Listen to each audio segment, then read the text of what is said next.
First year को नीचे बुलाया है, जल्दी आओ जल्दी आओ जल्दी आओ। বলিউডের আলোচিত ও আইকনিক 3 ইডিয়টস সিনেমায় কিশোর ছেলেটির এই ডায়লগ মনে আছে নিশ্চয়ই।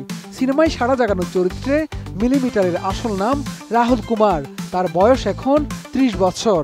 डोंट फॉरगेट कि हर साल आईसी में 4 लाख एप्लीकेशंस आते हैं और उनमें से सिर्फ 200 सेलेक्ट होते हैं। यू 3 ইডিয়টস সিনেমার পর্দায় স্বল্প সময়ের উপস্থিতি সত্ত্বেও দর্শক হৃদয়ে জায়গা করে নিয়েছিলেন এই মিলিমিটার। এরপর তাকে আর সেভাবে বড় পরিসরে দেখা যায়নি, তবে সম্প্রতি তাকে আবার দেখা গেছে। এবার তাকে নিয়ে এমন এক খবর এলো যা শুনে খুশি হতে পারেন সিনেমা প্রেমীরা। সেই মিলিমিটার খ্যাত অভিনেতা রাহুল কুমার বিয়ে করেছেন, তবে তার স্ত্রী কোনো বলিউড সুন্দরী নন, বরং সুদূর তুরস্কের বাসিন্দা এক সুন্দরী তরুণী। তার সহধর্মিনীর নাম কেজিবান ডোগান। সদ্যই তাদের বিয়ের কিছু ছবি এবং একটি ভিডিও সামাজিক মাধ্যমে প্রকাশ পেয়েছে, যা মুহূর্তে ভাইরাল নেট দুনিয়ায়। বিয়ে ও ছবি প্রকাশের পর এই অভিনেতা এখন অন্যতম আলোচনার কেন্দ্রবিন্দু। ভারতীয় গণমাধ্যমগুলোর খবর, দিল্লিতে সম্প্রতি এক ফটোগ্রাফারের ক্যামেরায় ধরা পড়েন রাহুল কুমার ও তার স্ত্রী কেজিবান।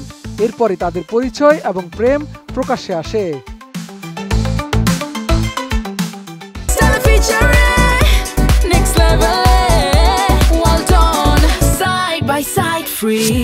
কেজিবান ডোগান জানান তাদের এই প্রেমের কাহিনীর সঙ্গে 3 ইডিয়টসের গভীর সংযোগ রয়েছে।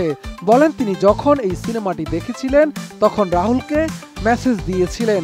সে ওখানে অভিনেতা ছিল মিলিমিটার নামে, নিশ্চয়ই সবার মনে আছে। এরপর তাদের কথা শুরু হয়, সেটা প্রায় 14 বছর আগের কথা। কেজিবান ডোগানের কথা থেকে স্পষ্ট, রাহুলের সিনেমার চরিত্রটি মূলত এই দুজনের মধ্যে প্রথম সংযোগ তৈরি করে দিয়েছিল। এরপর প্রেম আর সম্প্রতি বিয়ের পিড়িতে বসে সবাইকে চমকে দিয়েছেন।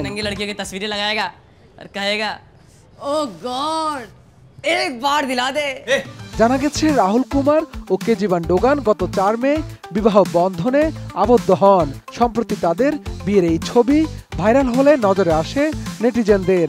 জানা গেছে এই দম্পতি হিন্দু ও খ্রিস্টান উভয় রীতিতেই বিয়ে সম্পন্ন করেছেন। অভিনেতা রাহুল নিজেই তাদের বিয়ের ছবিগুলো ইনস্টাগ্রামে প্রকাশ করেন। এর আগে 2009 সালে মুক্তি পাওয়া 3 ইডিয়টস সিনেমার সেই কিশোর মিলিমিটার এখন পরিণত যুবক। তার বিয়ের খবর প্রকাশ্যে আসতেই সামাজিক মাধ্যমে নেটিজেনরা উচ্ছ্বাস প্রকাশ করেছেন। অনেকেই মজাদার মন্তব্য করেছেন, যা তার চরিত্রটিকেও স্মরণ করেছে। যেমন এক নেটিজেন মজা করে লিখেছেন, মিলিমিটার এখন সেন্টিমিটার নয়, কিলোমিটার হয়ে গেছে। শাহাদাত রিফাত, ATN নিউজ, ঢাকা।